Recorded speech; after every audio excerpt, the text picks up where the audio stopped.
লেবাননে একসঙ্গে কয়েক হাজার তারবিহীন টেলিযোগাযোগ ডিভাইসে বিস্ফোরণের ঘটনা নজিরবিহীন।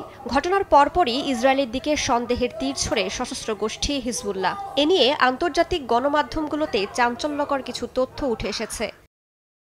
একাধিক সূত্রের বরাতে রয়টার্সের একটি প্রতিবেদনে বলা হয়েছে, অত্যন্ত সূক্ষ্ম পরিকল্পনার মাধ্যমে একযোগে পেজারের বিস্ফোরণ ঘটায় ইসরায়েল। ৫ মাস আগে ডিভাইসগুলো লেবাননে যাওয়ার আগে মোসাদের হাতে পড়েছিল। উৎপাদন পর্যায়েই পেজারগুলোয় পরিবর্তন এনেছিল মোসাদ। লেবাননের একটি সূত্রের বরাতে রয়টার্স বলছে, মোসাদ পেজারের ভেতরে একটি বোর্ড ঢুকিয়ে দিয়েছিল।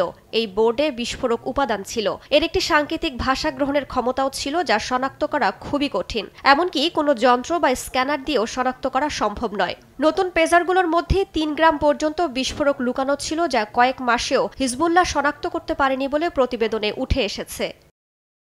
আরও বলা হচ্ছে যে পেজারগুলোতে বিস্ফোরণ হয়েছে সেগুলোতে আগেই সাংকেতিক বার্তা পাঠানো হয়েছিল। এ কারণে বিস্ফোরকগুলো স্বয়ংক্রিয়ভাবে সক্রিয় হয়ে ওঠে। লেবাননের একটি নিরাপত্তা সূত্রের বরাতে আল জাজিরা জানিয়েছে, ডিভাইসগুলোতে যে বিস্ফোরক স্থাপন করা হয় সেগুলোর ওজন ২০ গ্রামের মতো।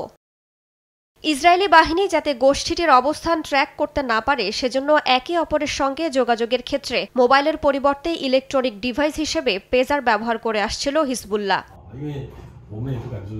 পেজার বা বিপার হলো একটি ছোট পোর্টেবল যোগাযোগের যন্ত্র, যা রেডিও ফ্রিকোয়েন্সি সিগন্যালের মাধ্যমে সংক্ষিপ্ত বার্তা গ্রহণ করে। মোবাইল ফোন জনপ্রিয় হওয়ার আগে যোগাযোগের গুরুত্বপূর্ণ মাধ্যম হিসেবে পেজার ব্যবহার করা হতো। প্রযুক্তির উন্নতির সঙ্গে সঙ্গে পেজারেরও উল্লেখযোগ্য অগ্রগতি হয়। এর নতুন মডেলগুলোতে রয়েছে ছোট স্ক্রিন, যার মাধ্যমে ব্যবহারকারীরা তাদের ডিভাইসে সরাসরি ছোট বার্তাগুলো দেখতে পারে।